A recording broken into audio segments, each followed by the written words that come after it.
আল্লাহ তাআলা বলছেন, মুশরিকরা যেই সমস্ত মূর্তিগুলোর ইবাদত করে, এই সমস্ত মূর্তিগুলো জীবিত নাকি মৃত? মৃত। এরা মৃত, এদের কোনো অনুভূত শক্তি নাই, এদের ভিতরে কোনো রকমের চেতনা নেই। আল্লাহ তাআলা বলছেন, আমওয়াতুন গায়রু আহইয়াইন ওয়া মা ইয়াশউরুন। তোমরা যে সমস্ত দেব দেবী মূর্তির সামনে তোমরা উপাসনা করো, খাবার দাবার দাও, এই সমস্ত মূর্তিগুলো তারা হচ্ছে মৃত। এদের কোনো প্রাণ শক্তি নাই, এদের কোনো বোধ শক্তি নাই, এরা না পারে কথা বলতে, না পারে দেখতে। এদের যদি কোনো ক্ষতি করা হয় তারা সেখান থেকে নিজেকে রক্ষা করতে পারে। আমওয়াতুন গায়রু আহইয়া ওয়া মা ইয়াশউরুন। ওরা যে সমস্ত মূর্তিগুলো বানায়, মূর্তিগুলোর ইবাদত করে, মূর্তিগুলোকে সামনে রাখে, এরা জীবিত নাকি মৃত?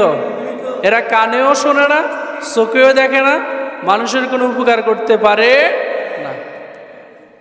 আল্লাহ তাআলা বলছেন, তোমরা যে জমিনের মধ্যে থাকো, তোমরা যে জমিনের মধ্যে চাষবাস করে ফসল উৎপাদন করো, শস্য উৎপাদন করো, সেই জমিটাও মৃত হয়ে যায়। মৃত হওয়ার পর আমি আল্লাহ তাআলা আসমান থেকে পানির ব্যবস্থা করে সেই মৃত জমিটাকে আমি আল্লাহ তাআলা জীবিত করে দেই।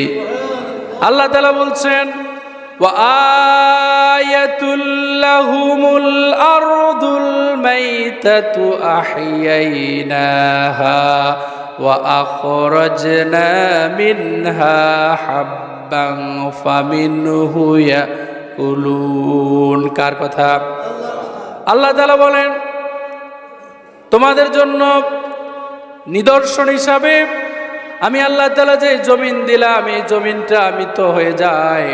আমি আল্লাহ তাআলা আসমান থেকে পানি বর্ষণ করে যখন পানি দিয়ে আমি আল্লাহ তাআলা জমিনটাকে ভিজিয়ে দেই, তখন সেই জমিনটা পুনরায় পুনর্জীবিত হয়, তার মরা জীবনটা জিন্দা হয়ে যায়।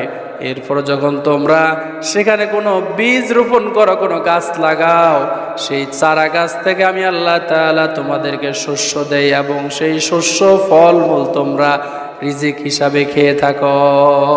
সুবহানাল্লাহ। জমিগুলো প্রচণ্ড খরা হইলে, রোদ হইলে একেবারে শুকিয়ে ফেটে যায় না?